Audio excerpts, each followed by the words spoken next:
Yeah, but it's not just Kimmel. Even more objective journalists like Chuck Todd are suggesting that, it's just a fear of talking about gun control that's led to this impasse. Folks, there's no doubt about what the Second Amendment does say. But at what point does a person's right to bear arms start infringing on his neighbor's right to live safely and freely? And if you've ever caught yourself checking the exits while at a concert hall or a school assembly or a movie, just in case, you probably already are ready to have that conversation. You would think our leaders should be able to have it too. Well, again, I think there's actually a pretty easy answer to when does my neighbor's right to bear arms impinge on my ability to live freely, and it's when he starts shooting at me. Okay, that's pretty simple answer. I mean, that's like saying, when does your neighbor's right to own a sword impinge on your right not to be chopped? Well, when he starts trying to chop me. Again, I think there are arguments to be made about what sorts of machine guns have been banned in the United States since 1986. I think that's reasonable.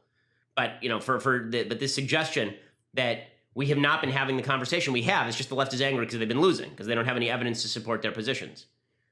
It's just infused the entire culture. You can't even watch sports anymore without this routine. Rachel Nichols on ESPN. Again, ESPN should be staying out of this. But we remember back in 2012 when Bob Costas was doing halftime reports on the NFL, and he decided to inject his own politics. Now we've got Rachel Nichols doing this on gun control. Officials say this is the deadliest mass shooting in modern U.S. history.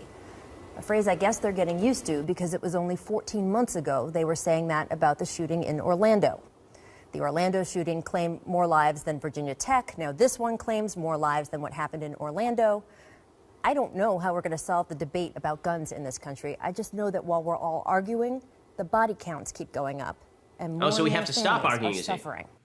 We have to stop arguing is what she's saying. And the only way to stop arguing is for us to agree with her.